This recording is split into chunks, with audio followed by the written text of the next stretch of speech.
October 8, 2025, the world lost Joan Bennett Kennedy, the poised, resilient first wife of Senator Ted Kennedy, whose grace amid the Kennedy whirlwinds made her both a symbol of Camelot's lingering glow and a survivor in its shadows. At the serene age of 89, she passed peacefully in her sleep at her longtime Boston home, surrounded by the echoes of a life that blended spotlight and solitude, as confirmed by family spokespeople and close allies like Steve Kerrigan of the Massachusetts Democratic Party.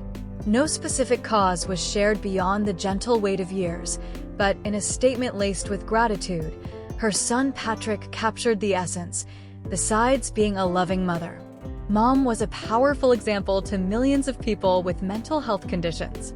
It's a poignant fade-out for a woman who once stood at the epicenter of political tempests, Chappaquiddick's fallout, assassinations aftershocks, a marriage's unraveling, yet emerged as an advocate for the quiet battles within. Her classical piano keys a refuge through it all. You can almost hear those notes lingering now, a soft sonata saying goodbye to the last of that generation's Kennedy brides, the one who chose reinvention over resentment. But let's not let the melancholy linger like a minor chord. Let's turn back the pages to the poised young pianist from Bronxville who married into a dynasty and carved her own melody, because Joan's story is one of quiet courage, creative fire, and the kind of strength that turns public scrutiny into private purpose. Born Virginia Joan Bennett on September 2, 1936, in the sun-dappled suburbs of Bronxville, New York, just a stone's throw from the Hudson's whisper, Joan entered a world of upper-middle-class comfort laced with the subtle strains of expectation, the eldest daughter in a Roman Catholic family that valued poise as much as piety. Her father, Harry Wiggin Bennett Jr., was a Cornell graduate and president of the Joseph Katz Company, a bustling New York advertising agency where his sharp mind turned slogans into silver. Her mother, Virginia Jones Stead Bennett, brought the warmth of homemaking and a quiet resilience. Their union a blend of ambition and anchor that sheltered Joan and her younger sister, Candy, born in 1938, through the post-war hum of cocktail parties and country club Sundays. Those early years weren't without shadows. Joan would later reflect on her parents' own grapples with alcohol, a familial undercurrent that echoed faintly in her own path, but they were gilded with opportunity.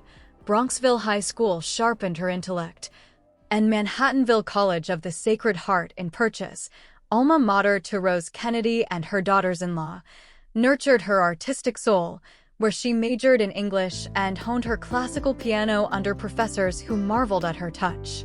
As a teen, she dabbled in modeling for TV ads, her striking blonde poise catching the lens, but it was the ivories that called deepest. A master's in education from Lesley University in 1982 would formalize that passion. Though her fingers had already danced through Chopin and Bach in family recitals that felt like secret symphonies, Fate's Overture came in October 1957 at a Manhattanville dedication for a Kennedy-built gymnasium honoring Kathleen, the sister lost in a 1948 plane crash. Jean Kennedy Smith, Rose's daughter, introduced her to the dashing Edward Ted Kennedy, then a 25-year-old law student at the University of Virginia, his charm as immediate as a major key shift.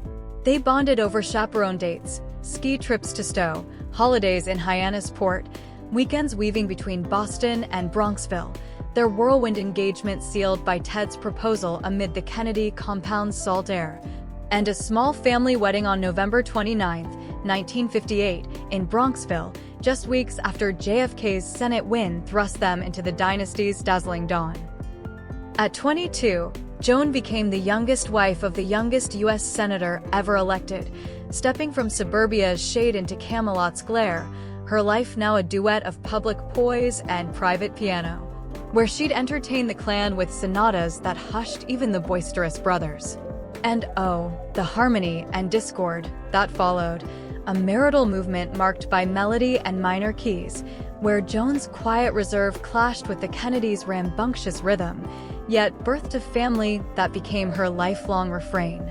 She and Ted welcomed Cara, and in 1959, the eldest with her mother's artistic bent, a designer and filmmaker who'd battled lung cancer to 2011, then Edward Ted Jr. in 1961. The resilient son who lost a leg to bone cancer at 12, but rose as Connecticut's Attorney General and a Democratic powerhouse, and Patrick Joseph in 1967, the youngest whose own struggles with addiction mirrored hers. Evolving into Rhode Island's congressman and mental health crusader. Those early years in McLean, Virginia, their Virginia estate a hub of high-stakes hosting, saw Joan as the perfect political consort, charming White House dinners during JFK's presidency. Her piano soothing the post-assassination ache in 1963, standing steadfast after RFK's 1968 fall, even through 3 miscarriages that left her bedridden and brokenhearted. The last coming days after Chappaquiddick's 1969 horror, where she attended Mary Jo Kopech's funeral pregnant and pleading for privacy. Amid the press's roar, the marriage frayed under the weight. Ted's infidelities splashed in headlines. Joan's turned to alcohol as solace in a spotlight that scorched her shyness.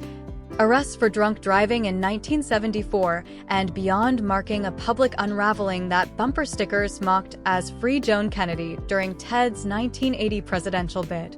They separated in 1978, divorced in 1983 after 24 years, yet Joan never remarried, choosing solitude over sequel, her bond with the children a bridge that outlasted the break.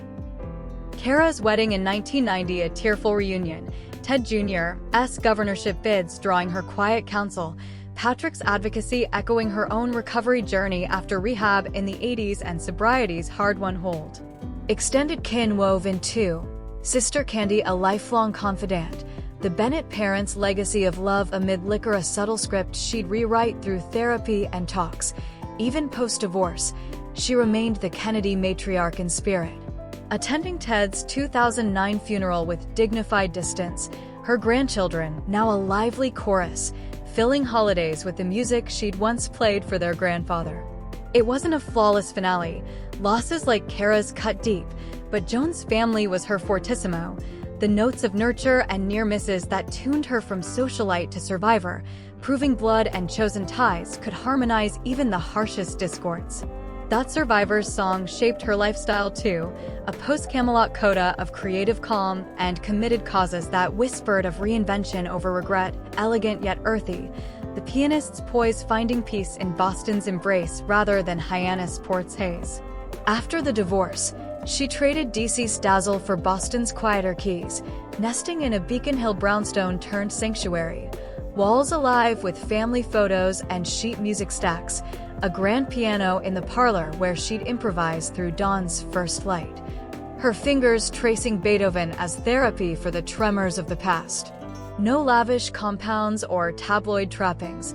Her net worth hovered around $5 million at the end, a comfortable cash from divorce settlements.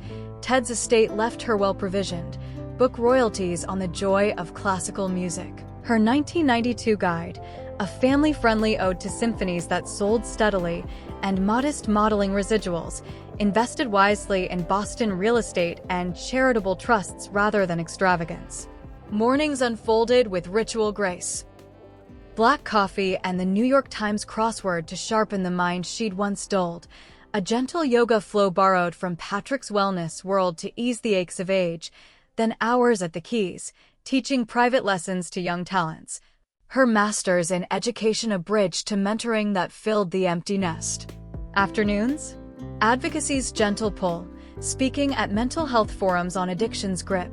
Her 1985 rehab, a turning point she shared raw and real, partnering with the National Council on Alcoholism and Drug Dependence to destigmatize the shadows she'd walked. Evenings brought the arts embrace. Board seats with the Boston Symphony Orchestra and Pops, where she'd sip wine at galas, sparkling water now, her sobriety a silent victory since the 90s, or quiet dinners with Candy. Dissecting a Schubert sonata over Sol Munier, her diet a light Mediterranean lean fish, greens, the occasional creme brulee as concession to joy. Travel was tempered. Summers in Cape Cod with the grandkids, teaching them scales on the beach house upright. Winters escaping to Europe for masterclasses in Vienna, her Manhattanville French a fluent echo of student days. Health became her hymn after the haze, therapy's steady rhythm, AA meetings a private pew, a 2005 fall from a drunken stumble away up that solidified her sober stride into her 80s. Philanthropy was her flourish, endowments for music scholarships at Leslie, advocacy for women's recovery echoing her own escapes from the Kennedy cage.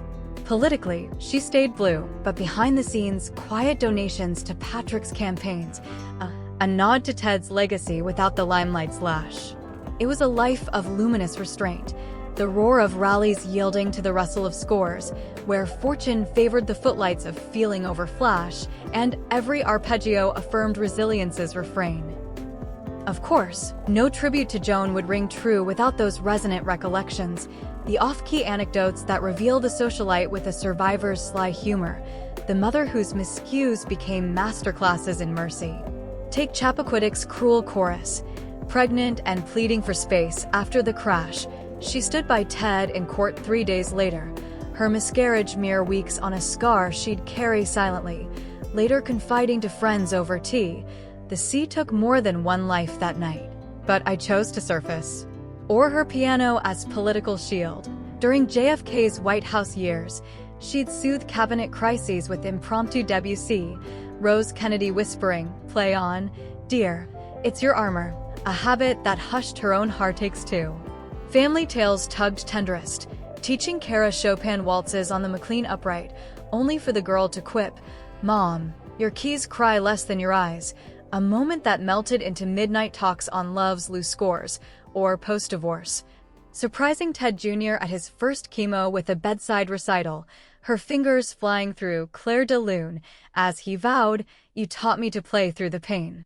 She'd chuckle about her modeling days, strutting for ads in Manhattanville heels that pinched like politics, or the 1980 campaign bumper sticker, "Free Joan Kennedy," retorting in a rare interview, "They meant well, I freed myself with a sonata instead." Regrets? She owned the alcohol's aria, "It was my silent scream in a screaming family," but spun it into symphonies of service, her 1992 book a love letter to the music that mended her. Even in her 80s, at a Boston Pops gala, she'd wink at John Williams over a toast. Conductors and senators both demand perfect pitch, but only one forgives the flats. As tributes swell, from Patrick's powerful example to the BSO's lasting impact, her $5 million feels like a footnote to the harmonies she healed, the hearts she held through the hurt, the way her quiet keys unlocked louder lives. As we let Joan Bennett Kennedy's melody fade into that eternal encore, from Bronxville beginnings to Boston's benevolent close, I hope it resonates in you like her favorite nocturne, a deeper draw to your own instrument, a gentler grip on the family's fragile scores, or simply queuing up a Chopin to chase the minor moods away. She composed courage from chaos, turning Dynasty's discord into a daughter's defiant grace. If her life's libretto lifted you, give this a like to share the symphony, and subscribe for more stories of souls who play on. What's the tune that tugs at you?